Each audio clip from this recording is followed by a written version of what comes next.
We'll see. Yeah.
Hello and welcome to the Wednesday edition of Spurs Diehards, TTID, Tottenham Till I Die.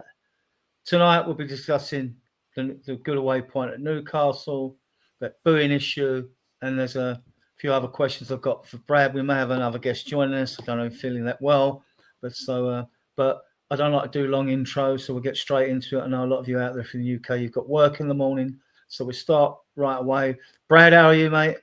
I'm good, thanks. I'm like the rest of us, got work in the morning. It's hard life, but some of us have to do it, I guess. Brad's link is here, guys. It's here. It's also in the chat. So, I'll bring it up in the chat as well. So get over Bluefoot and give him some support, okay? Right, so let's hide that a second. Right now, let's get into the banners.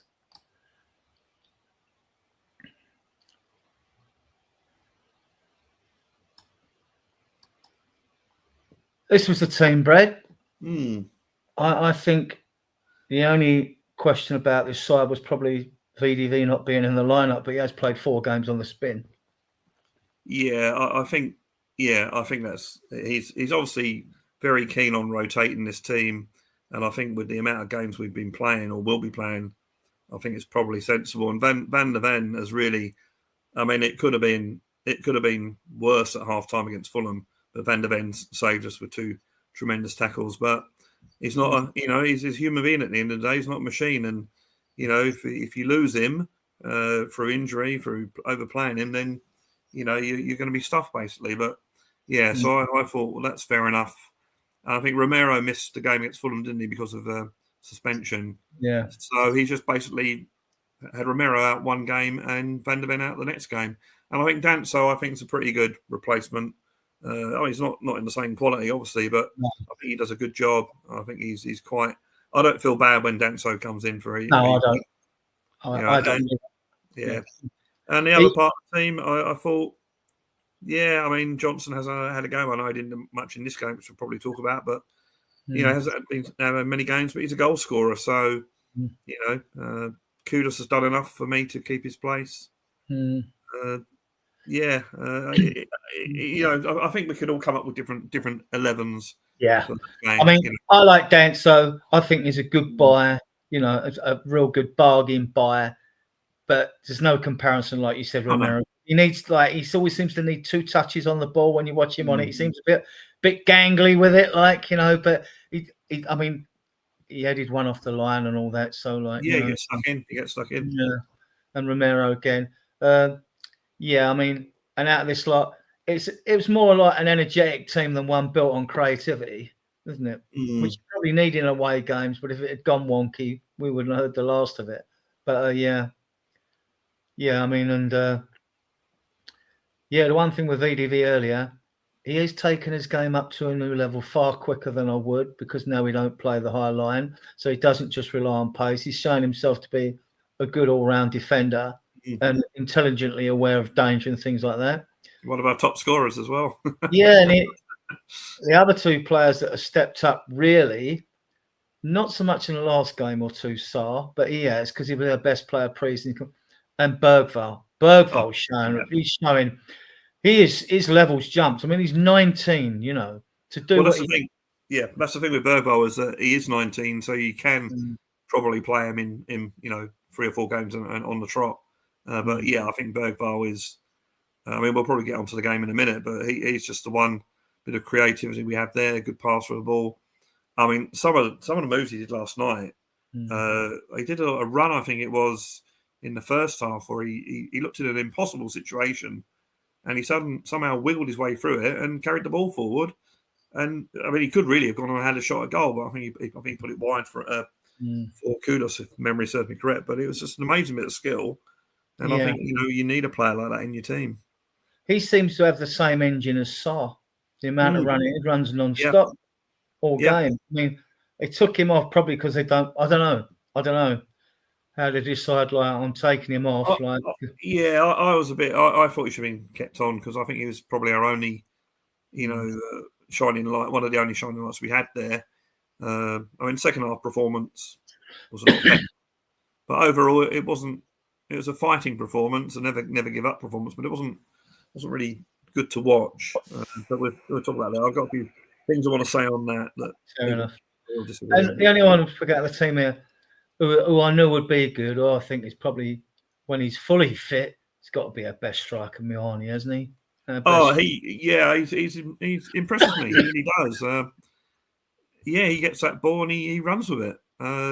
Very quite tough. I think he's certainly. I mean, obviously we've still got Dom Solanke out, but I think he's a good sort of loan signing, and we'll see in the January or in the summer rather whether we keep him or not. Then the subs. So the bench looks quite strong. Oliver has done really nothing wrong. He's shown gradual signs of improvement. What I've seen in him, right? He's not there yet, but like he's there. We know what we get from Paulina. We know Spence can do it. We know VD can do it. All right, Richie's stats this season are impressive, as Johnny Ann reminded me in our WhatsApp group. But I'm done with Richardson personally. I don't see him as a long-term strike solution. Not with the strikers I've seen at his club before. And the fans are still out on Solanke even when he comes back. All right, he's had one good season. Well, now you've got 15 goals and all comps, but now he's got to show he can do it again. Yeah. Solanke's value has gone up, hasn't it, since he's been injured? Because now we really think that we really need him. So all the people that didn't think he was a decent striker now think, we've got to get him back in the team. So no pressure there, Dom. No pressure there. Okay. And I thought actually, not so. I didn't see. He didn't come on for very long last night. I don't think Gray's done a lot wrong in his performances for Tottenham. I think I know some of the fans. They're sort of out and in on Gray. I mean, I watched Gray when he was at Leeds. I think he's a fantastic talent, and I think he's shown with the 2 or 3 games in midfield, and it weren't like he was crap in them. And he's played right back, left back, centre back. And when people start I don't like this. I mean, if fans want to talk about 6s and 8s and 10s, fine. I like to talk about like midfielders. To me, he's a combination of a 6 and an 8. To me, he's just a central midfielder. But we'd say in the old days, it would be you had a defensive midfielder, an attacking midfielder, and a central. You can go 6, 8, and 10 because the problem with numbers is when you're discussing with someone else, they go, "Oh, well, he's not a 6. Oh, he's not an 8." And I just don't think that covers what the player is, because I think Gray, I just think he's a central midfielder, versatile central midfielder that can attack. I mean, even when he's got through on the right hand side, virtually down to the byline and cutting near the penalty area and created 2 goals. I don't know how many assists he's got. I haven't looked, but I think he's got a couple of assists doing that. He got the one. Yeah, he got the one against Buda Glint, didn't he? For the equalising, and also there was a moment in the second half against Monaco where he carried the ball. I mean, we looked nothing as an attacking threat in that game. He got the ball and he carried it literally half a pitch. And I can't remember what happened at the end, but his ability to carry the ball forward and create a chance with it. And what I did notice about him when he gets down and right, whether some of our players are dithered, he's not frightened to put a cross in. No, which is a major issue with me. That major issue from last night's game, and for that matter, from the game against Chelsea and some other games. Too much faffing about on the wings when you should get. If there's someone in the box, though. Let's be fair, though. If there's someone in the box, this is it. I think last night. I think last night I can see what Thomas Frank's reasoning is for when you go to a place like St James's Park or say the Emirates or whoever it might be. The first thing you want to do is quieten the crowd down. So I think that by nullifying them for those first 15, 20 minutes, you do that and you quieten the crowd down. The problem is we saw this against Arsenal last night is we can't get out of it. Yeah. We can't get out. And when you're doing that and you can't get out, then that to me is unsustainable. You're going to concede a goal at some stage. And I think the problem we have is that one, we haven't got a forward up top that can hold on to the ball. Dom Solanke from memory, because it's such a long time ago since he played, can do that. And I haven't seen enough of Moani to know if he can do that. But we haven't got a midfielder that can just hold on to the ball as well. So whenever we got the ball and tried to pass it forward, we'd lose it. And then, this is why we keep getting linked with Conor Gallagher and that, because we need a midfielder that can carry the ball, basically. I mean, Bergvall can do it, but in a lot of games when he hasn't looked good, he gives the ball away. He loses it. He tries to be too clever, or the little clever flick that don't come off. But I'm all for that. Be brave anyway. You just hope it doesn't cost us. Yeah. But last night, I thought last night it was very frustrating the first half. Maybe the last 10 minutes, we had them, we got them under the hammer a little bit. And, Newcastle weren't that good last night, to be honest. So I think that when we actually took the ball to them, we looked like we could get something out of it. And we didn't do that enough in the first half. And Kudos, he's got this annoying habit, and we all know he's a talented player. He's got this annoying habit, and I'm obviously not the first person to say this, of taking a player on, beating him, and then going back and beating him again. And we've seen that last night. We had a situation where he hit the ball in the box. Now, okay, we might not have... We want players to get him in the box as well, but, you play the percentages. You put it in the box. You never know what might happen. And what happened a few times, which annoys me, I know sometimes you got to pass the ball backwards to go forwards, but we had a few situations last night where we're outside their penalty area. All it needed was a cross or some sort of ball into the box, and it ended up back in their own half. And that's just not good. I do try to look, because I'm very high up in the ground. I suppose you are as well. And I've got a cluster of people around me that I know, obviously, for going regularly. But then you'll get someone who's it. I try to take into consideration the players' line of sight, because we're up high and we haven't got the line of sight they've got. So, and it's easy to say, because you see all the space, we get an aerial view of the pitch, right? So we see, why don't you pass it there? Well, first the player's got to see the player, then he's got to see if he's running. He's not running blindside or whatever. Because you always see runs in a game. Bergvall would do it. Sonny used to do it loads of times and never get the ball passed to him, I mean, you're playing the percentages. It's like, we're led to believe that, he said it himself, that Thomas Frank doesn't really like players shooting from outside the box. You look at a lot of goals this season have come from that. You look at a lot of goals that Harry Kane scored, a lot of goals that Jermaine Defoe scored from outside the box.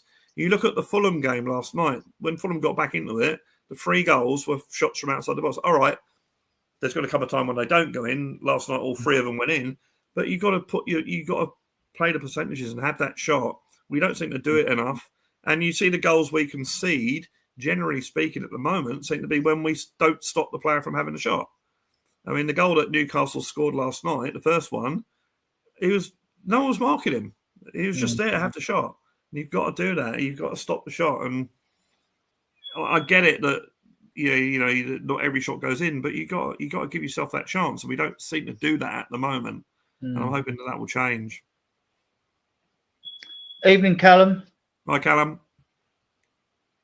Is your mic working, Callum? Can you hear us? Can you hear us now, Callum? Yeah, I can hear you now. Sorry, my headset works. Yeah, can you hear me? We're just starting to talking about the game. Actually, we're going to go into the. Can you hear me? Yeah, you can hear you clearly. I'll do it for those of you who are watching us for the first time. I always do a brief synopsis of the game. I'll just click through just for people out there watching or watching us on play, but they couldn't see the game, so as well. So this made me smile. Well, about time someone kicked Joe Linton, Brad, isn't it? Yeah. I have to say, I know it was a bad foul, and if I take my Spurs glasses off, yeah, it's a yellow card. But I do sometimes think that the referees see who it is, and that brings the yellow card out. And I wonder if that had been a Newcastle player doing it on a Tottenham player, he would have got the yellow card. That's all I'm saying. Yeah, I think in honesty, without my Spurs hat on or glasses on, one way you want to put it, it probably was a yellow card. But I do get that impression sometimes that the referee just, it's Romero, yellow card. But you're right. Yeah, Joe Linton's one of the dirtiest players in the Premiership. Good to see him get a kick in. Well, he got another one later. I'll come on to. So on 35 minutes, he had that shot, the rebounder for far post. I thought that was certainly going in. I thought, how can he come out from that angle? So then we get our first chance. Bergvall's back heel goes wide of the goal. Fair play for the kid for trying this. He did it twice during the game, I think, as far as. And then Danso steps up here. 48-minute Voltemard header. Danso cleared it off the line. And then Joe Linton gets another one. Metaphor flips and gets a yellow card. And I'm thinking, I do get. Funny enough, when I've watched Romero play on it yellow, when he's been more reckless, it might get a straight red or something like that. But when he's on a yellow, he seems to go into a zone. He needs the yellow to go. I'm not saying it just because he scored 2 goals, but we'll come to, right? And then 71 minutes, and we think, typical at Newcastle. Golden to Voltemard, who puts it across and give me it's a good goal. Yeah, some people might question, how did you see this goal, Callum? Did you question Vicario's positioning, or do you think you could see it? Callum? Can you hear us, Callum? Well, it always had to be. Can you hear me? Yeah, you can. Yeah, I can hear you. It had to be Guimaraes, didn't it, who popped up with the goal. So definitely a pain in the arse one for me. But Vicario's a little bit 50-50 with it, to be honest. I think he could do better, but he had some good moments in this game as well. He was more comfortable than he had been before. And so it's going to be a difficult one, let's put it that way. But trust it to just be Guimaraes to score it against us. He always loves a goal against us, to be honest. Yeah. And Vicario, as you said, he did make a good save with his legs. And then on the 76th minute, we're 1-0 down still. Miley left-footed strike. He parried it. So I think this was the one where he got at the second attempt. Parried the shot. It was late coming. I thought it was a good save, actually. Because, it might not have been a bullet, but to see it coming late past the players and all that. And then... I think Vic had a good game last night, actually. Considering what's been happening. And our away crowd fans, fast and fantastic as usual, were right. And I was singing his name all through the game, virtually, which is good to see. Because we'll come on to going back to the first goal. I think it was in that corner. It wasn't deflected. Sometimes he saves those. Goalkeepers, sometimes they go in. And I just think that the biggest problem with the goal was the fact that he had so much room to actually have that shot. There's no one around him for that shot. So just going back to what you said earlier about Frank saying not shooting outside the box, I totally disagree with that. Yeah, I remember when Birkinshaw was at the club, Harry Birkinshaw. Actually, his first name was Harold Keith Birkinshaw. It's Harold's first name. But he's still going strong. He said about beating low blocks, because Spurs, with our dealers, Villa and Oddle, we used to dominate midfield games, always have 70% of the play, if not more. And he used to say, when they come to defend like that, he said, one way to beat a low block shoots shots outside the box, Yeah. beats the low block. Because we didn't do it when Matey scored against us. The long range shot, Vinta for PSG. We didn't close him down. He scored a bullet shot. So, and the other way is obviously you have wingers take your man on or win your free kicks. And the other way, Birkinshaw said as well, you have late runners into the box. And to me, that's common sense. But I disagree with Frank. I think he said a few weird things recently because he felt the pressure. And this draw would have taken a lot of pressure off him. I think we lost Callum a bit, but he'll be back, no doubt. So he's. I think it's hard to say. I mean, first of all, what's the point in sacking him? Who are we going to get in his place? And it's that same old cycle again, which we're well known for. So you've got to give him time. And he had a slow start at Brentford. 'Cause I think also the other thing with our guys is that they're, again, I've said this at the start of the season, they're going from no tactics to learning loads of tactics. And I think that shows that sometimes they don't seem to know what they're supposed to be doing. And again, that will come with practice, that will come with, experience. And also, I'm a big fan, or not a fan, a big believer in muscle memory. I play guitar. Muscle memory plays a big part in playing guitar or any musical instrument for that matter. And I think the same is up here as well. That when you're given a tactic, you get to a stage where you know that tactic so well that you do it without thinking.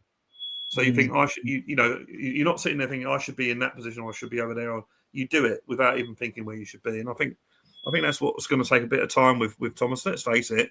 How many games have we had? Was it 12 in the Premiership so far? 14 now, I think it is. Yeah, it's no. Yeah, you need at least a season to see where just to get used to it. Even as far as having a good cup run, getting used to it and playing in the cup. But yeah, it's too early for him really. But yeah, it's not beyond criticism. Don't get me wrong. I'm not saying that everything he does is right, and I've disagreed. I disagree with how he set up against Arsenal. I disagree with how we set up last night as well. The way we played. So right, can you hear that bleeping? Yeah. Who's got the dishwasher on? I had my washing machine on earlier, but that's stopped now. It might be a sensitive smoke extractor. If it's mine, unless it's coming from next door, all right. I'll check it in a minute. But first, 77 minutes. Adrian, is your pacemaker giving out, mate? That's what your pacemaker giving out. He's saying you're on death's door. This podcast is killing us. On 77 minutes, we have Telfer Johnson, Richarlison for Warney, Simmons for Bergwell. This was too late, wasn't it? These were too late again. And this is what's really frustrating me. Right. Just check something. Yeah, I mean, I don't know what you think, Brad, but literally these subs are way too late, aren't they? I did a video earlier and I was saying that if you want to impact a game, you make subs around about the 60th minute to have like time to impact. 13 minutes. What does that give you? I mean, I think it's, and it always seems to be whenever we got subs warming up, the opposition always seems to score for some reason. But yeah, I mean, it might have been. I mean, I think they possibly could have come on the way the game was going 5 minutes earlier. But I think we're waiting for the ball to go out, and it just so happened it was the goal. But yeah, no, I think 13 minutes is no time to change a game, really. I mean, the only time you do that, you change a game. You have a subs come on with say 10 minutes to go. Say if you're leading 1-0 and you bring an extra defender on, that sort of thing. That's the only time you do. But yeah, when you're 1-0 down or even at 0-0. It's 30 minutes to go. No, it's got to be around 6. You got at least half an hour. I mean, there was a lot of criticism over Muani and Bergvall going off, wasn't they? But in all honesty, I looked at them. They were screwed. They were knackered. They've run themselves into the ground because they're two of the only players who actually tried to make something happen last night. They were very good. Yeah. I think I agree totally with that. And I was surprised they brought them up. But yeah, you're right. I mean. Obviously, they're on the sidelines. They can see how they're reacting. But yeah, they put in, and I mean Simmons comes on. I mean he's the sort of player that could replace Bergvall on the pitch. We still need to see better of him, I guess. But he's still getting used to the Premiership, I suppose. But Richarlison, we know Simmons isn't ready for the Premier League as such. He's getting used to it. But when he comes on, we look like we've got a bit of creativity on the field, though, don't we? When he's got the ball, you think, something might happen. He tries to make an impact, doesn't he? That's the thing. Yeah. And the same with Moani. I mean, like, I just think he's the best striker, and he's not even fit yet. But I'll stay with you, Callum. 78th minute. Kudus actually put a cross in instead of trying to beat his man 8 times. Left foot as well. Left foot. And Romero's up there.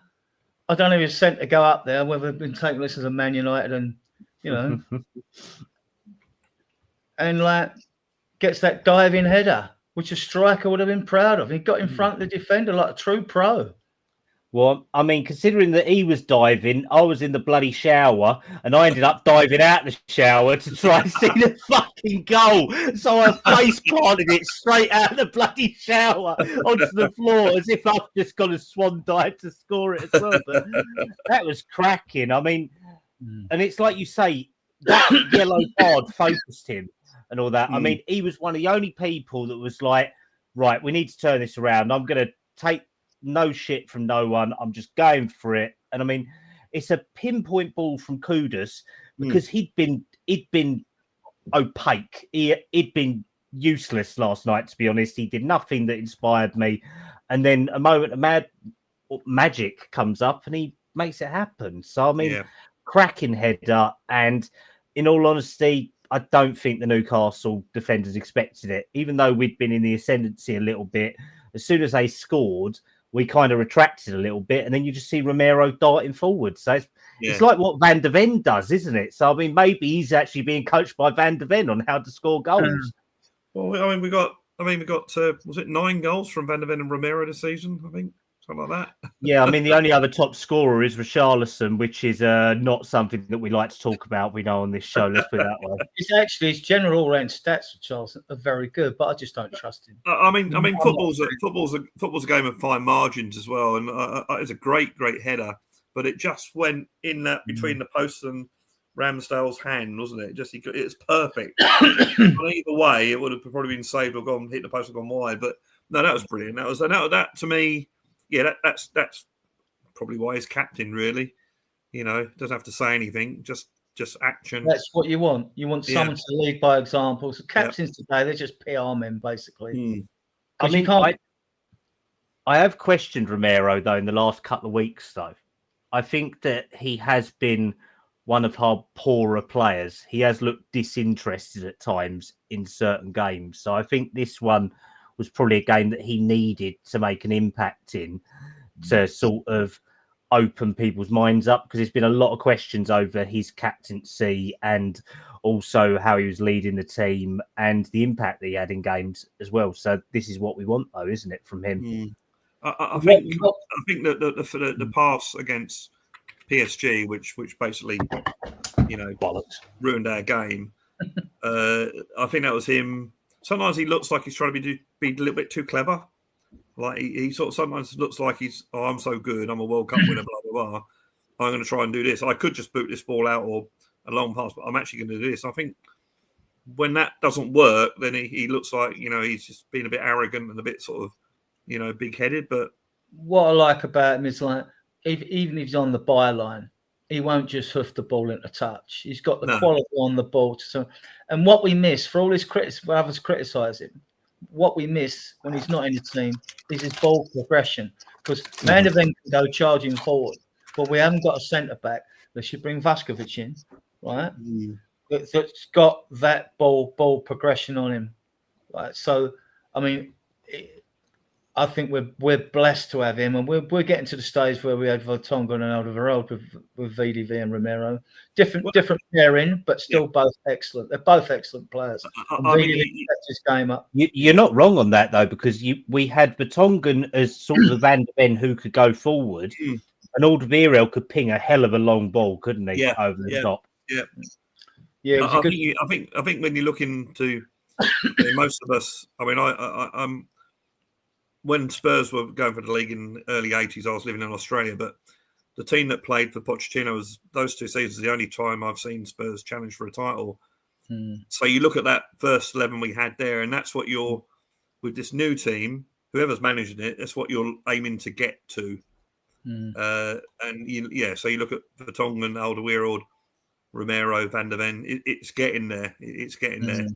Now we just need to have Walker and Rose, don't we? Someone to replace, to be as good as them, and then you got your back four sorted out. So yeah, considering we had Porro last night who couldn't hit across to hit I think ball at the moment. he used to be so reliable for that.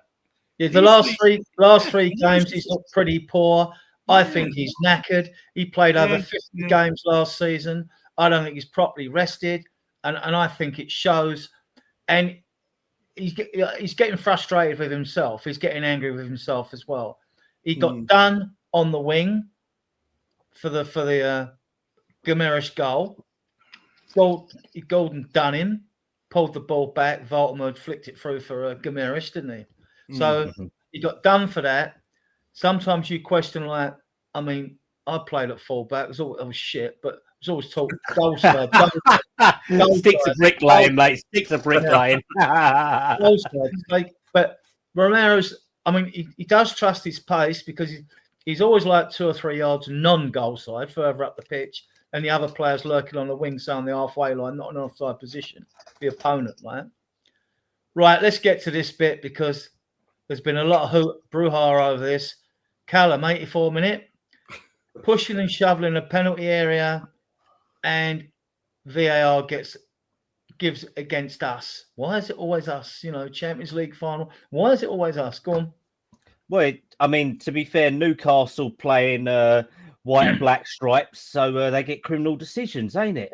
Yeah. A bunch of criminals for it. But I mean, I understand that Bentancur, yes, he was having a little bit of a tussle with Dan Burn, but Bentancur's 5'9" or 5'10". Dan Burn's 6'7" and all that. I mean, how he ends up putting Bentancur in a headlock and then putting him on the floor and on top of him, and we get a penalty. I mean, VAR are only meant to intervene if there's a clear and apparent error to it. The referee said nothing really about the penalty. Dan Burn won't even call him for one. I think it was Voltemida who was calling for the penalty for it. And then it took them about 4 minutes to decide to then go to VAR to review it, then faffing about not seeing lines and not seeing the contact. And then to get an on-field decision overturned, it's got to be a clear and apparent error. Every pundit out there, every football coach that I've spoken to today and seen on TV has said it's not a penalty. So how is that given?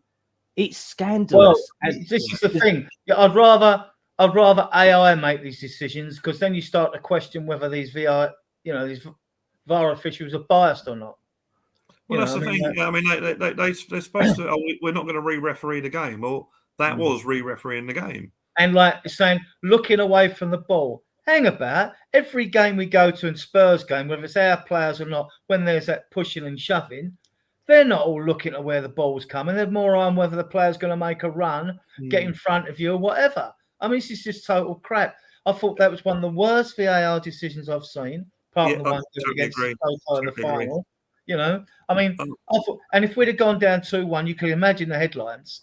But then immediately the haters wouldn't be interested in the headlines. They'd just be happy to rub more salt into our wounds. Like that's all they'd want to do. Like so. Anyway, to add to this, Callum, do you? Or you can take this. I was going to say. I was shoving at set pieces. Last night's. I didn't watch any of tonight's game, so. Yeah, I mean, you're either going to give a penalty for every single time it happens, or you're not. And last night, if he gives that as a foul, the penalty, then there's numerous other occasions where it's happened. I think before Romero's equalising second goal, he gets pushed to the ground. So I'll come back on that. I've got something for that as well. The thing about, and Callum said this a few seconds ago, was if it's taking you all this time to watch something, it's obviously not clear and obvious. Yeah, exactly.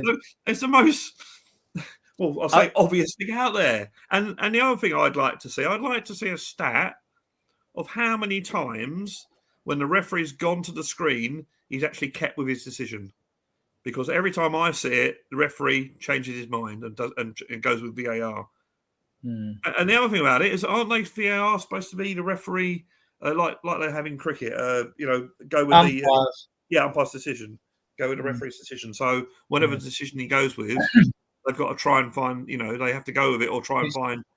It's rare. We did get one for us, didn't we? For the lamppost who played for us away to Man City when the ball did it roll down his arm or not, and he went to the screen. The referee went, "No, I'm not having it." We did get one go in our favour, but we've had many more. I'd like to see the stats. I reckon, and it's going to be a lot. Maybe probably about 80% of the time they change their mind. They change their decision. And on this, I remember. I'm just to add to this. I remember, and I'll come to you, Callum. I remember when we were due to go play at Leicester, and a game before, I forget who was playing. There was pushing or shoving a penalty, and a penalty was given. This was in the Poch era, I think, late in the Poch era. And then when we went at Leicester, because their game was the next day or whatever it was, we just stood off every player. No one pushed anything, so we took it on board. And I was wondering if this would happen again. Because if you went back a couple of decades, this never happened. Players just marked up, but they stood close to tight or whatever.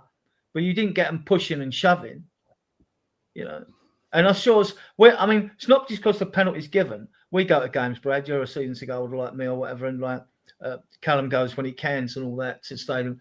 But as a fan, I don't like to see it. I don't like to see pushing and shoving in a box because you never know if you score a goal whether it's going to be given or not. You can feel more happy about a goal if it's like a cleanly scored goal, But then you're waiting for VAR, you're waiting for all this. So I want to see it stamped out that there should be no contact, only touch tight contact. You might make a rule that you have to face no grabbing, basically, no grabbing or holding, no grabbing or holding. You can be touch tight, So we, based on what you're saying, Adrian, are we treating this VAR decision as precedent now? Does it set a precedent that there cannot be no contact in the box whatsoever? There can be no tussling, no touching, nothing like that. And it's just a whole no contact area. Any contact is either going to be a penalty or going to be a no goal if it's scored from it, if there's any contact in the build-up. I think that's only going to apply to Spurs games, Callum. Oh yeah, I mean literally the VAR. I mean they've got a poster up in Stockley Park, anti-Spurs. If you have a Spurs game, then you're going to have fun. It's going to be like playing Football Manager. You're just going to chalk off goal after goal after goal and all that. Sonny and others, we've seen Sonny a nasal hair, supposedly a nasal hair offside, and goals disallowed. It's a joke. But the thing about that, which I mean, don't get me wrong, I cannot stand it when a player is given offside for, as you say, a nose or something like that. Because if you look at it, they're level, and I always used to play, if you level, then you're onside, and they want to keep more goals in football. But this offside rule, but at least at the moment with a semi-automatic, it's some automatic thing, and it's either offside or it's not offside. I don't like it, but at least that. In this one, it's interpretation. It should be with your feet. It's your feet that kicks the ball, unless you're heading it, right? It should be your feet or head. If any other part of your body's offside, like your shoulder, it goes up to the shirt sleeve. Count. Now they're going shirt sleeves, and it's still ambiguous. It's like the handball rule as well. But they keep messing with the rules. Right. 87th minute, we're 2-1 down. We all think we lost this game. Gray for Sarr, Odebert for Kudus, and then Callum, 90 plus 5, 2-2. Oh, yeah. That was. I mean, you just know somehow we have this stuff come up, don't we? And it was a complete carbon copy. Freaking Dan Burn puts Romero on the floor with about another 4 Newcastle players swarming him, taking him out of the box. So would we have had a penalty if we hadn't scored? Definitely not. But I have never seen Romero move so freaking quickly to get up off the floor and launch himself to get himself settled and then do probably the worst bicycle kick that you'll ever see in history. But It's the slowest bicycle kick in history as well, isn't it? It's literally like goes over in slow motion. And the bounce that it takes is to then go past Ramsdale, who even better being an ex-Arsenal keeper to put something past him and all that. But it's what we needed.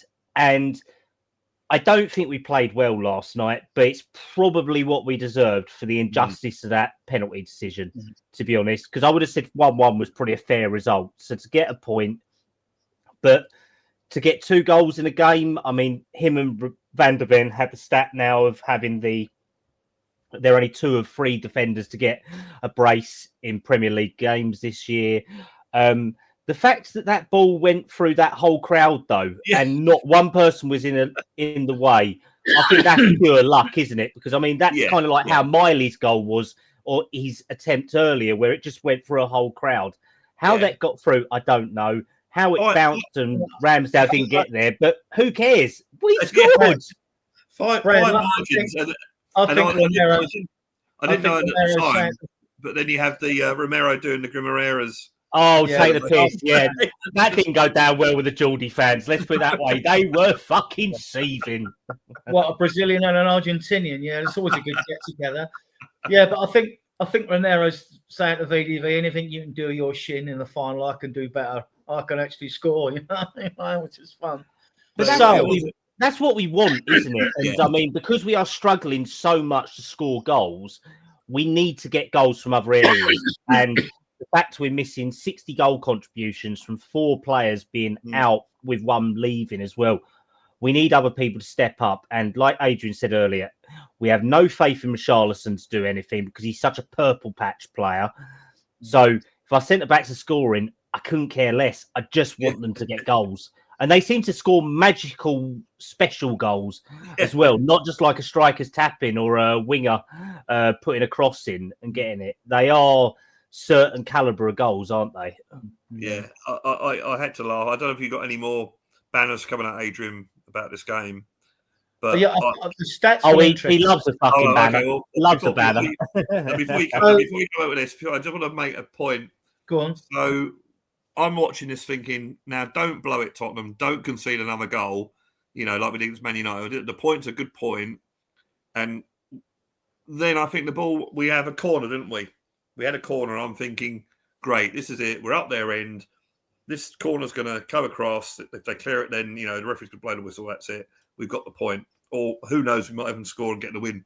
But then I see Vicario on the first of all, the commentator goes, is Vicario coming up for this corner? I'm going, he better bloody not be. And then you see Vicario on the halfway line.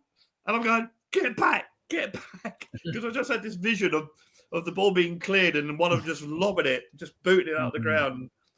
And Vicario's just stranded there and it goes in the net. Newcastle get the win. But luckily that never happened. But he's not Raya though. Brad, he's not Raya though. He don't get bounced and all that. No. He's just shit in goal. But he don't get bounced by them ones at least. But I celebrated the final whistle like a win, and I won't say it. I won't swear on your program, but I basically said, "You VAR." So. Yeah.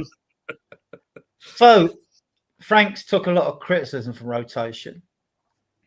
But you can't play the same 11 for 38 games, and you've got cup games and everything else. So he's got no choice. He has to rotate. I mean, Newcastle do, Man City do, Arsenal do. Like, all the teams rotate. When those teams are winning, nothing's said. When you're losing, he's picking the wrong side. So what do you think is game manager in this game?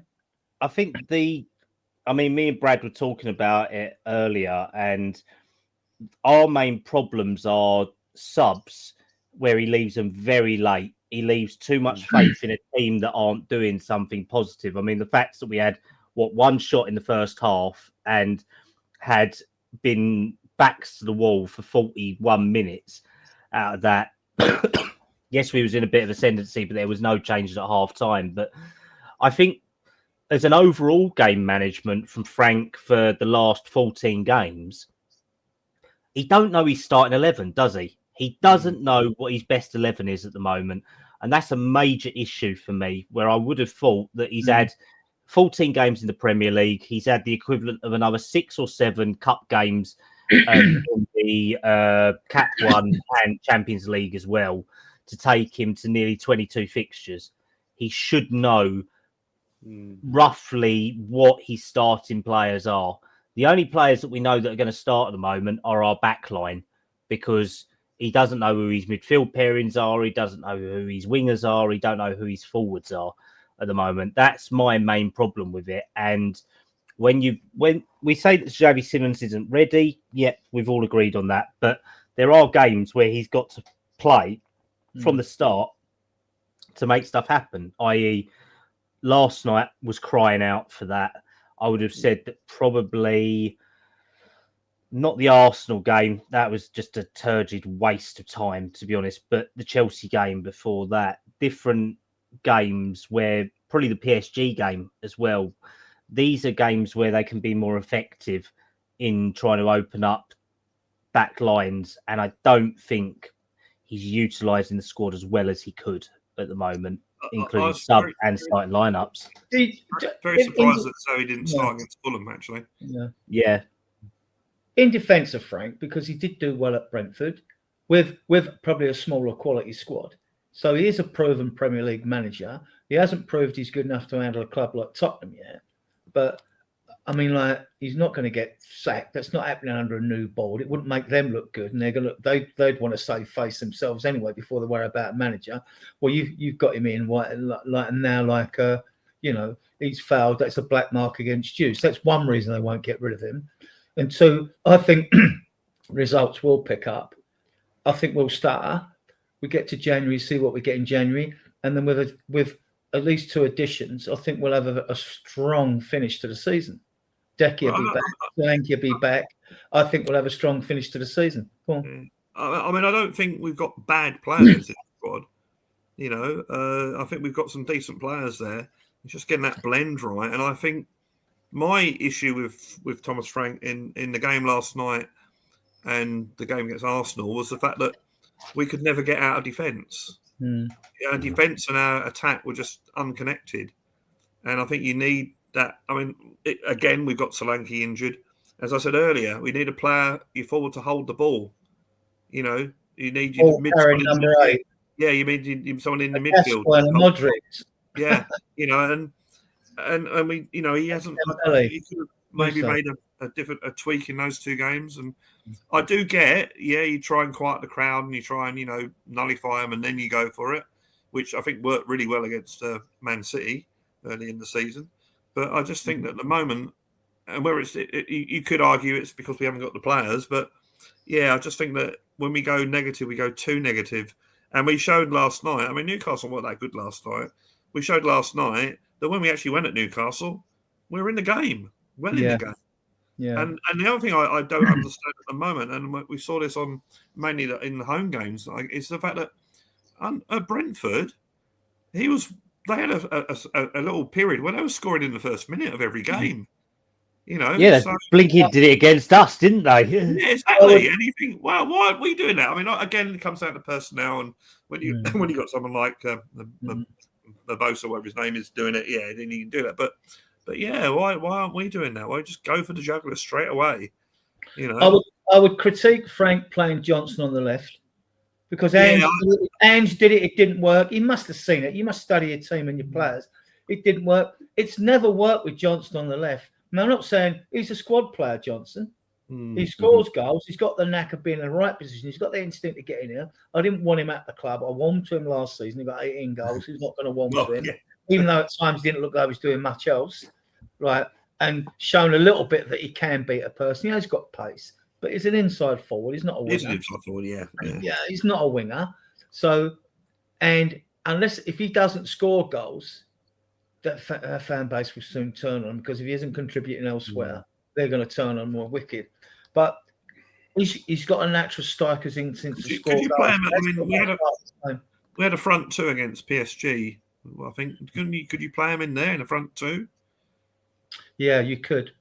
I think you can play on the right hand side of the front 2. Yeah, and I mean the only thing against when you go with the 2 up top, the way Frank played, we lost. We had Kudus on the right, but we lost width on the left. Yeah, it's like yesterday.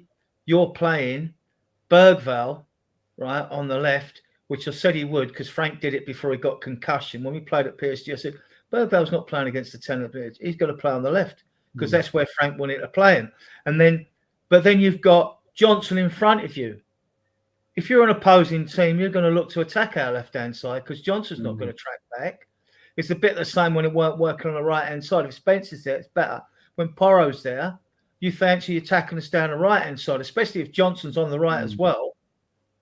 Suddenly we're leaving gaps for teams to get us because all teams play narrow to prevent you playing through the middle.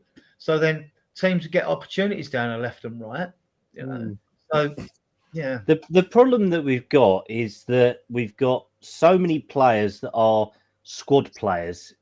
That's for me where, and it's like what a lot of the chat are saying. I mean, some of them are being, they're saying give Frank time, all of that stuff. The problem is we've given the players a lot of time, haven't we? Some of them are pre-Frank.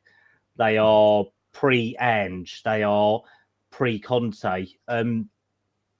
It's realistically, we know there is a lot of either youth players to grow who we probably don't have the patience for now because we've been saying that for the last 3 years.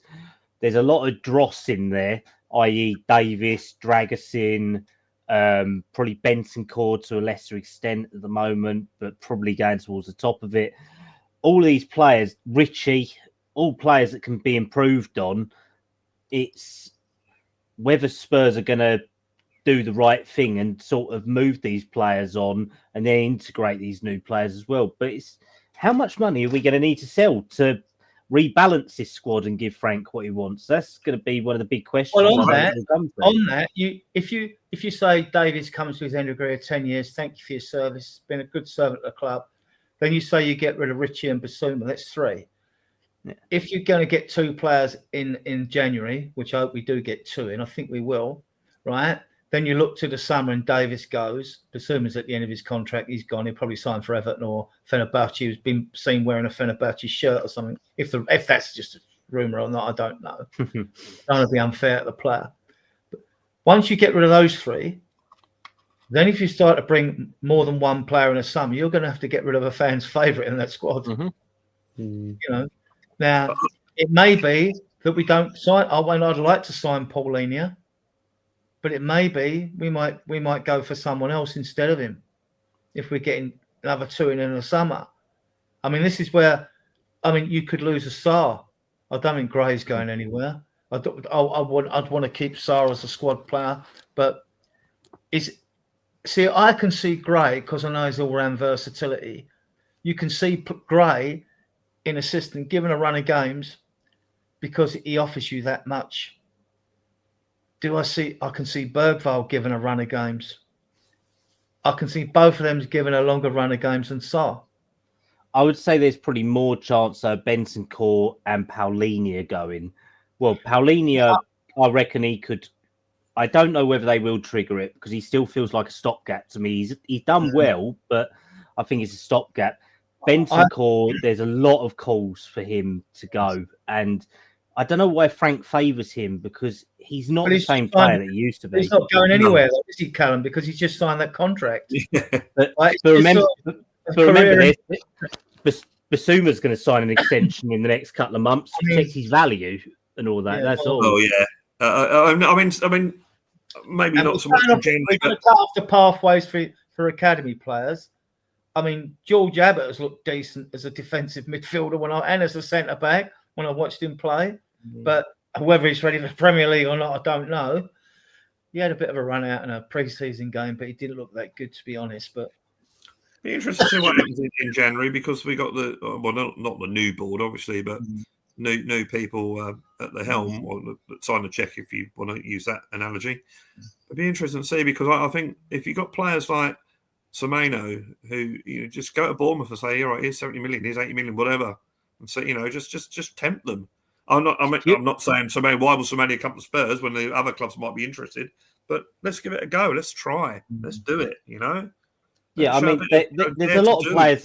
There's a lot of players they like. It's just purely down to player preference now, and I still think Semenyo will because everyone's saying that Semenyo's chosen his club. It's not correct at the moment. He hasn't made a full decision. It's still very open because clubs have got to trigger the clauses. They've got to trigger it, and then we know where we stand. And in midfield, they like Walton, they like Morgan Gibbs-White, they like Elliot Anderson. There are names out there that we think could be top players to go and get, but it's whether the club are willing to spend it. And it's like David Clark said, 150 million.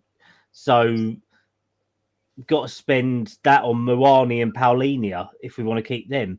I don't think Moani will stay. I don't think Paulinho will stay. Is it that much? I thought Paulinho was 30 and Moani's not got a release clause, so you got to negotiate with PSG. If he has a good season for us, like he's having, well, they spent 90 million on him, so that he's still got a contract till 2029. Juventus wanted to get him again on loan because they couldn't afford to buy him. That's why we got him on loan, basically. And I think I said to Callum on a few podcasts, I think I said, like, if you're going to start going in for players, go in January. If you've got to pay a bit over the top, pay it in January. And the reason I said that is because you're in this financial year. Once you get past April and do their accounts, the clubs that have spent heavily, Arsenal, say Man City, Liverpool, whatever, they'll have more. They'll be able to spend money on what their income's going to be in the following season. So we need to move in January. And then if we do get that done in January, fair enough. But we need to act decisively in January on our targets. We want to see the intent, don't we? And we know the summer was a little bit better, but I was speaking to a few people earlier. We were still short. We still left ourselves open. Left back, left centre back, left winger. Yeah, we tried to get them, but a lot of it was reactive in the end. Moani was a reactive signing.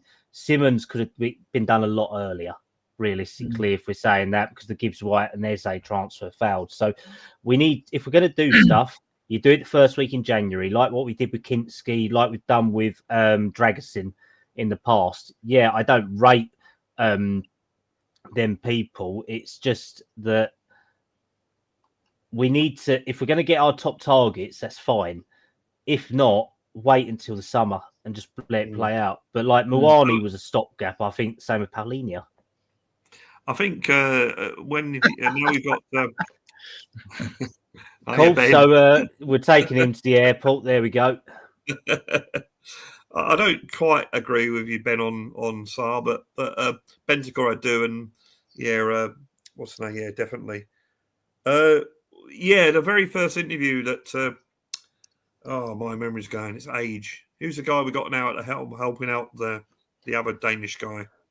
We got Langer, Paratici leading on it. That's the one. That's the one. The Don's back. The Don. When Paratici first joined the club, before all this other stuff started happening, in one of his very first interviews, he said, sometimes you have to pay over the odds to get the player you want. And I remember reading that thinking, about bloody time, and I think we need to do that. In January, the summer, or whenever it is, we've got to show a bit of ambition. And I'm led to believe the Lewis kids, if you want to call them that, are a little bit more willing to take risks than Mr. Levy was. It's like we've been linked again in today. Look at it, I get tired. We've been linked with Conor Gallagher, and I get he can do a job, right? You're talking about the money they want. I mean, if you are going to go for a midfield when really our priority should be left wing, left back, and I don't think we should go for a left centre back. I mean, it's urgent in January because you can bring Vaskovic back in, and he's a ball player as well. You can bring him back in. He's proved he can do it in Germany. So the next test for him is the Premier League after Bundesliga, right? So left back, left winger, and striker, possibly, because we don't know what's happening with Moani, even Richarlison. Solanke will be staying. He's under a long contract about 2030, whatever it is. So he'll be staying. So you've got that situation there. So, but I mean, if they're talking about bringing in a midfielder in, come attacker who can carry the ball, I'd go and get Akluish from Monaco. I really would. He can carry the ball. He played very well against us. He was their best player for Monaco on the day. And I thought, yeah, you're a ball carrier, right? We don't know. See, with players we bring in from abroad, we don't know how long it takes them to physically adapt and to the place. That's the thing. It's like we've had fresh links to Diamande today as well from Sasha Tavalori. So I reported that a couple of weeks back, and it's like, yeah, he's definitely a target. But Nusa, Akliouche, Diamonde. These are all outside of the Premier League wingers. So are we going to say, right, we're going to pay top money for foreign talent, or are we going to pay top money for Premier League talent? Walton, Anderson, Semenyo. If we want to left back Rico Henry, that's the thing. It's like these are all players that, if we are being serious, then that's who we would be targeting, isn't it? And we've also I think we'll go in straight away in January. This recruitment team would have look. They've got to be working now, not waiting for January. We'd like to hope so, wouldn't it? So no, they're discussing it over Christmas dinner, mate. Yeah, if it's 60 mil with 5 mil for add-ons for Semenyo, just go off from 70 mil now and then just activate the clause, offer more. Because these clubs will know. They know, I mean, through other financial experts, what they know who can compete with us on that sort of level of money in January. Now, it may be that Man City can't, or it may be that Man United can't. They've spent a lot of money on their forward line, Man United. They've spent a lot of money in this year, right? So when, Arsenal spent a lot of money, right? Liverpool, they had more latitude, didn't they? Because they didn't spend for a couple of seasons. I don't really know what their situation is. But so you're looking at the main rivals, and then you're thinking, this is why I say we should be decisive in January. Go and get what we get. You've got to pay a 5 or 10 million over the odds. Just pay it. Pay it for Semenyo. If he's 65 in total with 5 million, offer him 70. If another club's in to compete with you, if Man United come in or Liverpool come in and say, I'll stay, we'll come in. Nah, just go to them and say, look, we'll give you 70. You're 65. We know it's 65. It's well broadcast, right? We'll give you 70. Now all we've got to do is argue over the structure of payments, which is always usually. Yeah, but the thing is, it's fine. If Bournemouth say, okay, we'll accept that. And then Semenyo says, well, no, I don't want to go to Tottenham. Then fine, at least we've tried. Yeah, that's it. You can't force a player to want to come to a club. And also, if Spurs were really decisive, look, they pumped 100 million, right? We know we had at least 70 mil left because we hadn't spent, because we're going to pay that for Savina. So we know we got about 170 mil. And that's without the other 100 odd mil. What was that for? Oh, that was invested for, that's going to be for infrastructure, for the hotel, training ground, women's training ground stuff. There was that as well. So we've got at least 170 mil, right? So you go and you go bang. And when you go to pay the money, you go to the club, well, structure of payments. If the player agrees to come with us, we'll pay you in full now. We'll pay you in full, which is unheard of because we've got the 170 mil. I mean, clubs like to stagger it because it means it leaves you more money for the summer transfer window. Because with 170 mil, in theory, you could put 20 mil down on 6 players. Yeah, I mean, I think anything with Semenyo is going to come down to player preference and all that, because you'll probably have Spurs, City, Liverpool, probably Chelsea, and Arsenal and us. All the top 6 will probably put down an intent to say they'll trigger the clause. Then it will be down to just player preference with that one. I think there are achievable players out there. It's just got to be for the right thing.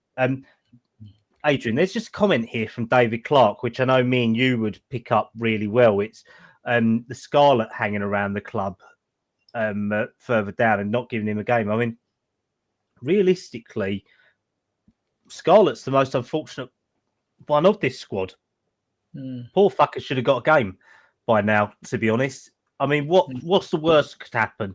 We could have the next Harry Kane. I'm over-exaggerating, but realistically, he couldn't have done much worse than half of this squad, because at least he can hold up the ball as well. He actually wins fouls and does stuff. He's a natural goal scorer. I see him at 17, and when one player stands out, 22 players on the field, he was the player. He's only 21 now, I think.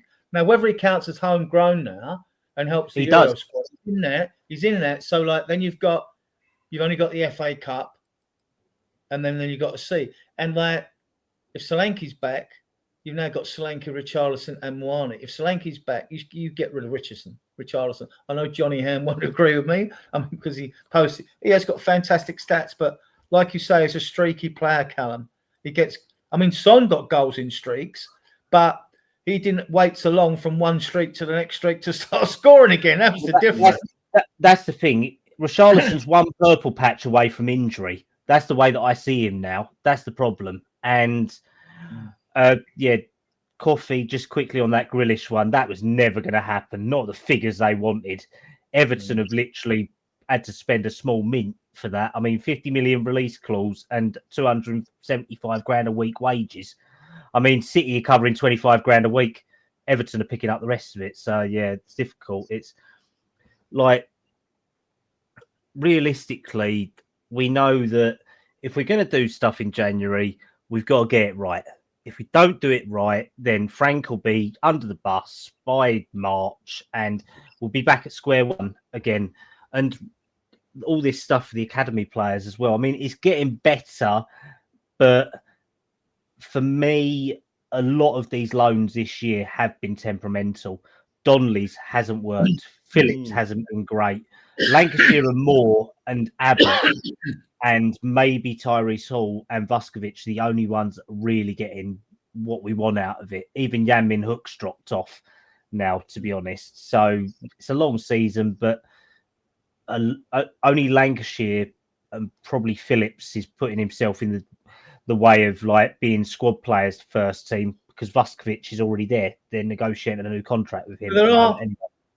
There are plenty of options out there on the wing spot because you've got Savina who's City now. I reckon think they've got their eyes on someone else because he's only had 4 starting games for City. So I wouldn't touch him with a barge pole now. Reminds me of a new Richarlison. Like I said, I like goal scoring wingers, but then if you had someone who was regularly scoring goals, they're going to be up in the 80 mil bracket, right? But Savina's an option. Would he improve us? Yes, he would. I still think he would improve us, right? You got Rodrigo. We could probably get him on a loan if he's not getting game time because we've got good trade with him. So we could definitely get him on a loan. Who everyone wants. We'll get a Grealish type deal, won't we? We'll be paying 300 grand a week wages for him. Great. Thanks, Rodrigo. Thanks for up the club. There might be some players that we can get on loan that are looking to get their World Cup spots. This is it. Rodrigo and Savina are 2. So We've got that in bloody Richarlison, ain't we? He only plays well in World Cup years.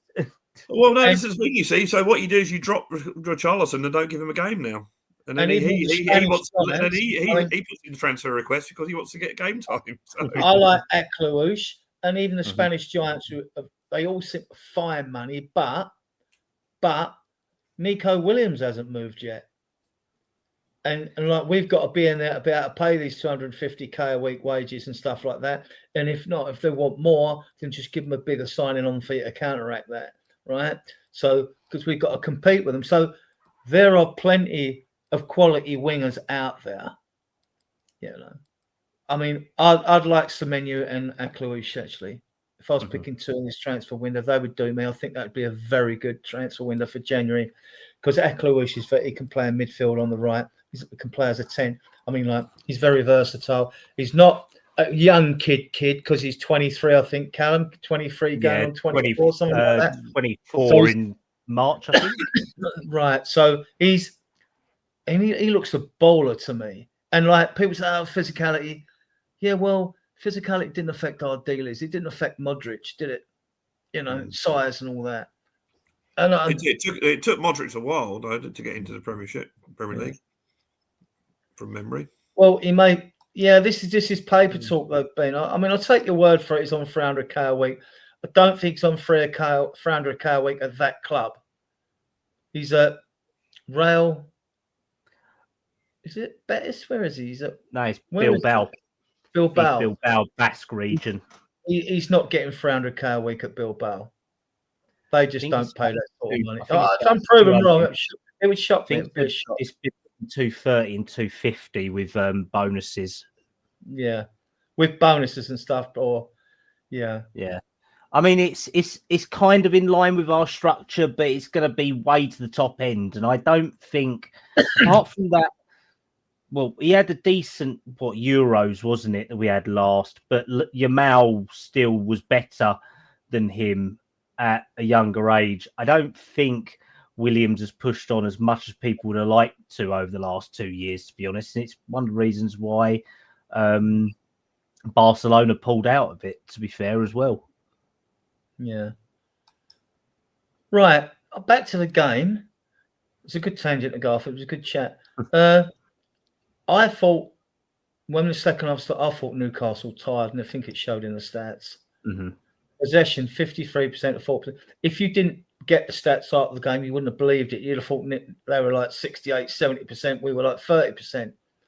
We dominated that second half, Brad. I wouldn't say we dominated, but we were certainly back in the game. It was certainly a better second half. And then shots on target, they had 7 to our 2 block shots. They blocked 7 to our total shots. They had 19 to our 8 corners. We don't make life easy for ourselves, do we? No. That's the problem. We seem to invite adversity, and we seem to have something go ahead, like have something go against us to react to kick us up the arse. Well, his next stats, I mean, they had 11 corners to our 8. To get 8 corners away from home is good going, right? Well, there's one where they had about 4 in a row, didn't they? And we managed to. Yeah. So. And then the clearances, 28 from them, 36 from us. Passes, 4-2-3 to 3-7-8. Crosses, they had 40 to our 27. I've noticed this season, though, even at times when I'm probably then we're at games, Pat, we're going, cross the fucking ball, right? When it's like going like that, right? We are putting more crosses in. Before we play more horseshoe football. The thing is, we try the crosses, but we don't make the right decisions for them. We always seem to either try and cross and it hits the first man, or we're not putting it in the right position. A lot of them are overcooked. That's what I found this season. They seem to always go straight over the top. It's something that if we're going to do it, it's what Porro's known for. Putting a ball in the box. He got 14 assists last year, something like that, and half of them at least were crosses. Udogie can cross a ball when he wants to, when he's actually in attacking mind and not all over the place. But we just need to be more concise with a lot of things we do. Like, I mean, clearances, like we say, 28, we put them on under pressure last night, but it's so difficult because if you have someone who could pick up out a pinpoint pass, you get through there to make sure that they don't get the chance to make the clearance. And that's what, when they brought Bruno Guimaraes on, that's what they got. We didn't get it until we brought Simmons on in the 77th, 78th minute, didn't we? Right.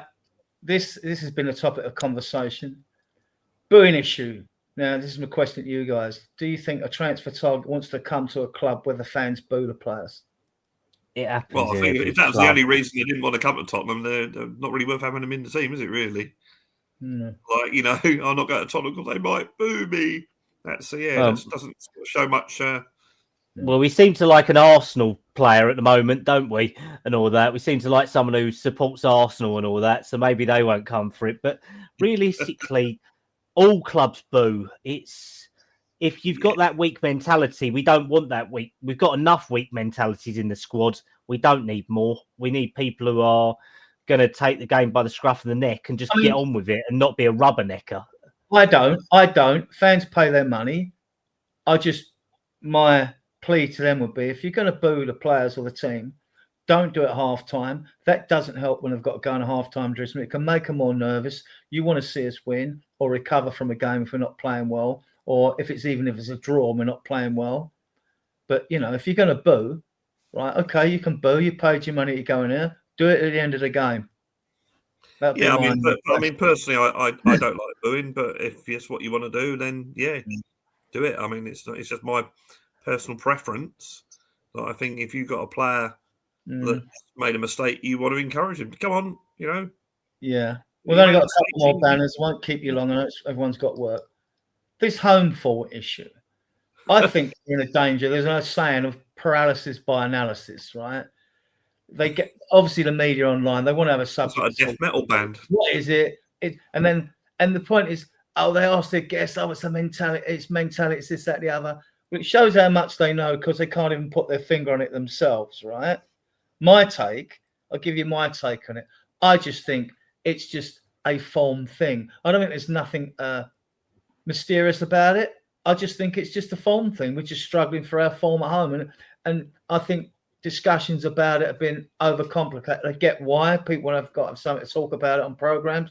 I mean, what's your guys' take on the form issue? Well, we're not lost a game in Europe at home, have we? For like nearly what 2 to 3 years. So I mean, realistically, it's a home form thing in the Premier League. It's a mentality issue, I think, realistically, from the players. And I mean, after 5 years in that stadium, I would have liked to have seen more there, realistically. And it still doesn't feel fully like a football game, because you go to the games and the fans are quiet and subsided.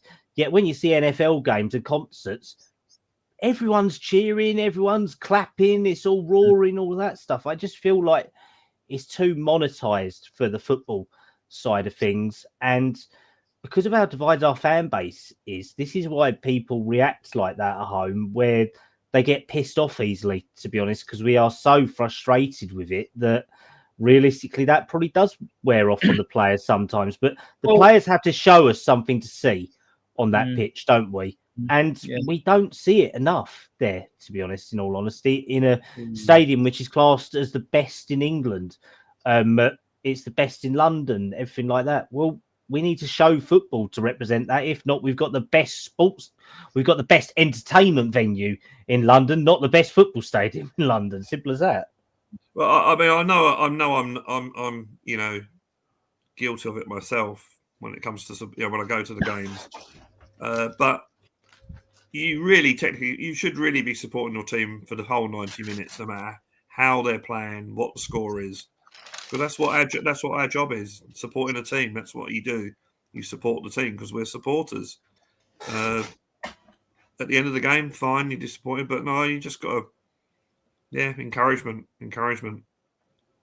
But I know that's not going to happen because that's, we're all human beings at the end of the day. And I'll sit there quiet during the game, so it's just the way it is. Yeah, I do wonder. I haven't seen, obviously I don't go to Liverpool home games, but they've been on a pretty bad run themselves. I wonder what their supporters are like. It's pretty toxic. They've won a title, haven't they? They've won a title, so they're living on that. We've won a cup, but we're not resting. The fans are sort of like parklet now, haven't they? I think with Thomas Frank, it's going to be a learning experience for him because he's got a lot of criticism from what he said. I mean, I understand what he said. He said, "Look, I don't personally like booing a player during the match." That's all he was saying. But I think when it comes to talking about true supporters, that's where you wind up people. That's not the thing you say. He said a few things. You do not dip the fan base out. That is fatal. That can be fatal. You dip the fan base out. I mean, especially, our away fans are absolutely brilliant and fantastic. Yeah. But I do think I do get disappointed with our home fans. I really do, to be fair. And I'm not saying I'm the best supporter in the world, and I go to every game and cheer for a whole 90 minutes. Come on, team. I'm not saying I'm that person, but I do think we do tend to lose heart pretty quickly at Tottenham. Right. Callum, Frank, no fluidity or cohesion. What progress have we seen? I mean, to me, the only progress we've seen is probably Bergvall and VDV that have stepped up. Yeah, even Kudus has sort of gone off. People have found out about his game now, so it kind of nullifies him out of it. There's not a lot. We don't know what our true tactical formation is. We don't know what our true 11 is. So there's a lot to be desired at the moment. And I think that we're getting there, that realistically he's got to stick with something and settle on it now, because if not, we won't know where we're anyway. He's going to have to rotate, even if he knows what he'd like to play as his first level, and that may well include Solanke and Decky. So we yet to see what happens on that score. I'm always looking at what subs he uses and all that, but he tends to use 5 a game, which I'm not against, especially with the pace of the game.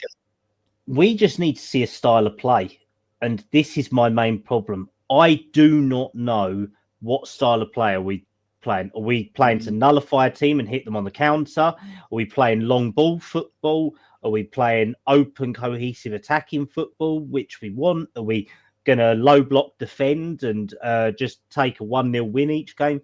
I honestly don't know, because it changes that bloody much that we don't know where we stand. And Well, until that happens, then he'll have fans on his back. He'll have people booing the whole team throughout that because people will get frustrated.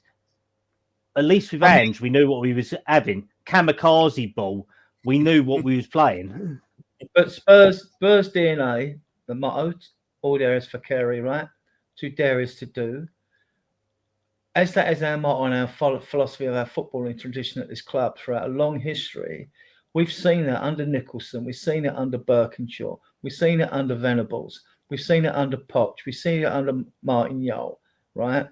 We've seen it even under, they weren't quite successful, our dealers and Oddle, right? We see it. That was our footballing day managers we had that played, just call it a fast, attractive style of football. We're not seeing it now. We're not. I'm sitting in there. We're season ticket holders, Brad. I mean, like, I want to see us win home games because I'm a season ticket holder. You know, I mean, it's worse when you're at a game you lose than you're watching it from the TV. You know, you still got it drains you, but it does drain you. But it's worse when you go and you've done the travelling, you spent the day. You know what I mean? What have you spent? A small fortune, whatever.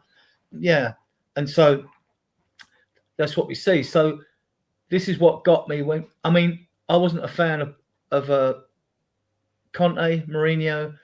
I didn't know much about Nuno, right? But I don't think he knew much about himself by the time he was gone.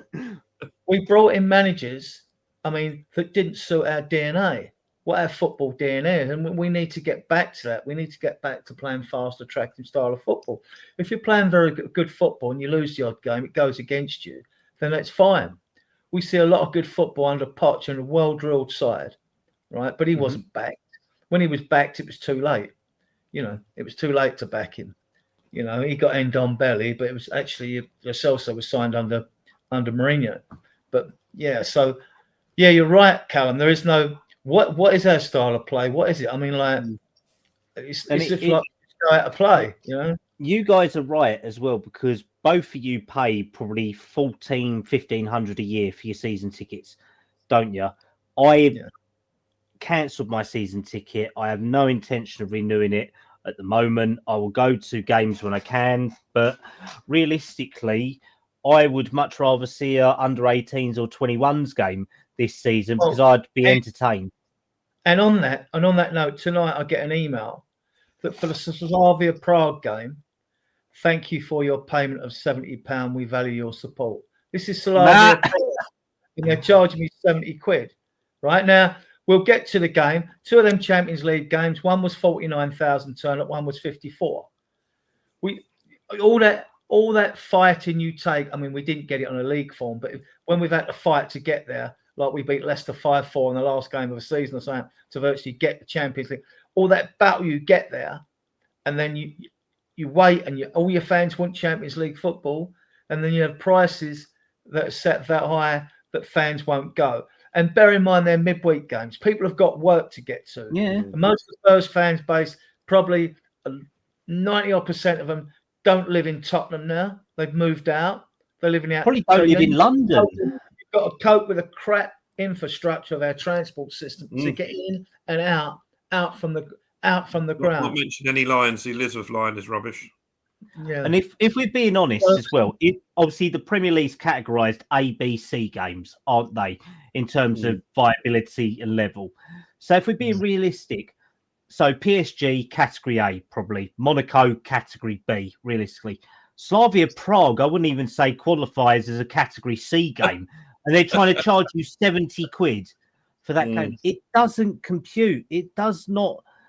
Well, £72 for Slavia Prague and £72 for Borussia Dortmund. So you're trying to tell me they're both. Well, Dortmund, I'd happily go to because we had a cracking game against them. Dortmund, a couple of years ago, didn't we? We broke the attendance record at Wembley for Dortmund. Yeah, I didn't go on Saturday, mainly because the 8 o'clock kickoff on Saturday night and the way we've been playing. I thought I'll sod that. Put it on Ticket Exchange. Now, every time I put a ticket on Ticket Exchange, it sells straight away. Didn't sell this time.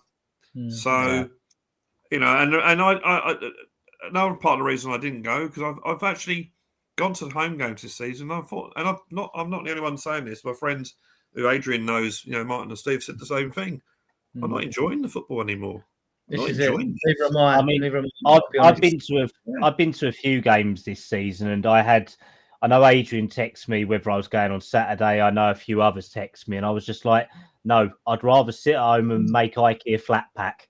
That's how it was for me. And realistically, I cannot justify £150 round trip for food, a ticket, fuel, all of that coming down from North Essex when I'm not enjoying watching some of these games at the moment. It just doesn't have the feeling for me, and I cannot justify it. And I know you guys have season tickets, so you've already paid in advance for all of that, but it's like you say, if your own tickets don't sell when you put them on Ticket Exchange, it kind of says something. There is constant seats available at the moment. So someone's just asked who Jonathan David plays for. He's at Juventus at the moment. He's another lame duck playing alongside Vlahovic.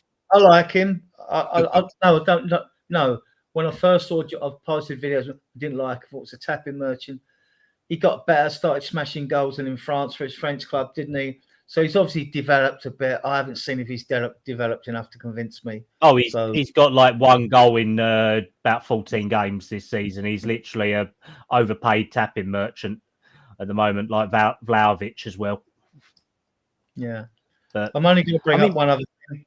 Go on, realistically, we are all unhappy, aren't we, at the moment? We can see that we've got to be patient with it, but we are frustrated and we do need to see improvements. And £220,000 a week to play in Italy. I mean, I'd take that. I just eat spaghetti all the time and all that. I'd be happy. On the bench for that. Right.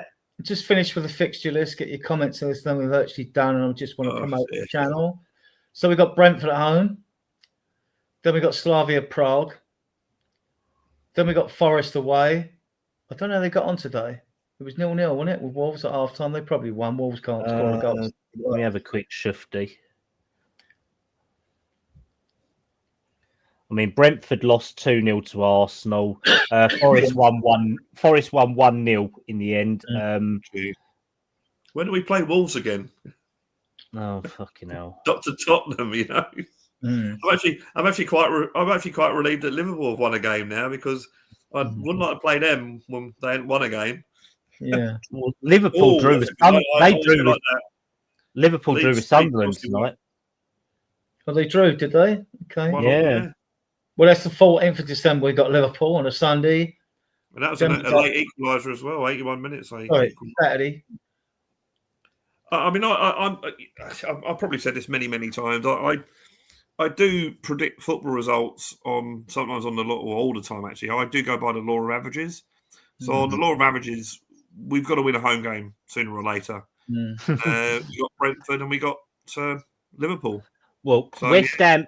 We need to win at West Ham because I'm going there in one of the boxes in January if I can. So I mean, if I don't win that, then I'll be very disappointed. But I mean, like you say, we've got to do something to turn this around, and whether that be having just grinding out points just to knock stuff off. But we've gone from being quite close to the top of the table to dropping considerably. I know the table is all very close, but this fixture run that we've had where we conceded God knows how many goals, screwed up our goal difference, and really Taylor Pasting hasn't helped us. So we need to make an impact against Brentford on Saturday because they're not that great, but they do have some players who could turn it around. Simple as that. If you look at the home games, you've got Brentford, Liverpool, Sunderland, and West Ham.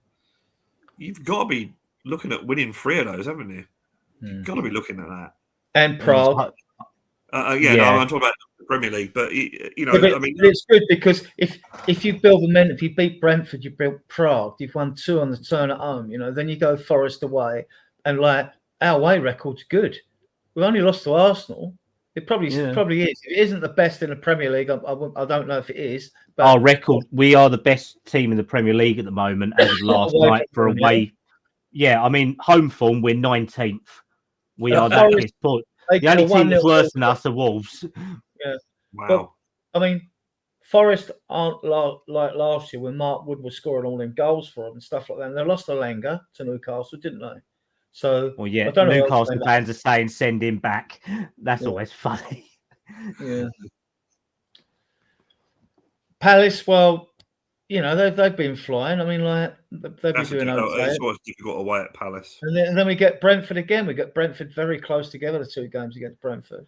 And Sunderland are on a good run, to be honest. Yeah. Sunderland have been a good team, haven't they? Yeah, they've recruited well. No doubt we'll get linked with Dennis Sirkin again when we come round there, because that's on the 1st of January when the window opens. So we will get linked with their players then. And that is really it. Have you guys got anything to say? I want to put Brad's chat up here. All I will say is that I'm currently working on my annual Christmas song. Hopefully I'll upload that to YouTube next week with any luck. It's normally the last 3 have been sort of funny, jaunty little songs. This is a bit more serious, but that should be uploaded next week. But there's also lots of other stuff on the channel. So go and have a look if you want to get away from football for a bit and see some poor 65-year-old guy trying to write songs. That's where it is. And we will be back. I mean, we'll be back Friday and Sunday as usual. I don't know when Ian's back from his cruise. So I'll be on with like Alan and Steve Silver, both Americans, on Friday. That's at 10 o'clock to cater more for a later American base. It's 5 o'clock East Coast for them out there. So it suits them. And I'll be doing the Sunday show until Ian gets back. And Callum, obviously, he's a big part of our show now. So he's welcome to come on shows. So he's welcome to come on a Friday or Sunday morning. Mainly it's Sundays with you, Callum, isn't it? Yeah, usually. I mean, this weekend I got mother-in-law's birthday, but it depends on if she's still ill or not. So I might get out of that one and potentially be on with you. But other than that, I've just launched a new podcast in the last 2 weeks and all that with Gary Ward. All right. Yeah, with Gary. So me and Gary have launched Project Spurs. So go and check out all of our stuff. We're going out Mondays. We're trying to do Wednesdays as well, even if they're pre-recorded. And we're going to try and do live streams from youth games as well, if anyone's interested on it, and maybe some Football Manager content if we get our gaming computers working in sync as well. Right. Yeah. I used to work in Football Manager. Ooh. With that, I want to thank my guests, regular friends of the show, Brad and Callum. Hey guys. A quick plug. 40 of you still viewing us on various platforms. Thank you for your support. Thank everyone in the chat for their comments and questions. For the rest of the week, guys. You can find us on a Facebook group, which I started 2019. It's got over 15,500 members. Just wish we could get them all over on here. So people only like certain platforms and stick with them. You can find us on XCOM, Spurs Dials and XCOM. We have got a WhatsApp group. If you want to be a guest on the channel, you're more than welcome. We pride ourselves on being fact-based and mature and sensible. Don't laugh. And we've got a Discord. I usually mainly use to archive everything I post everywhere goes in that Discord, so I've got it to fall back on. It's just for information basis, and there's about 23 of us on that. It's not many, but that's the way it is with various platforms, isn't it? So with that, I want to thank you all. I want to big up to those that bother to watch us on playback. We always get lots of views on playback. And with that, I'll say good night and thanks to my guests, and I'll play you out with a bit of soul music.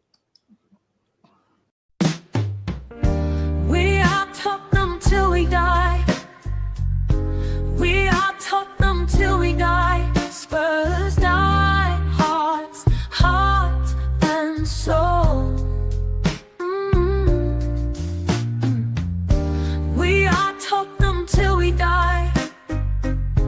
We are Tottenham till we die. Spurs die, heart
are Tottenham till we die. We are Tottenham.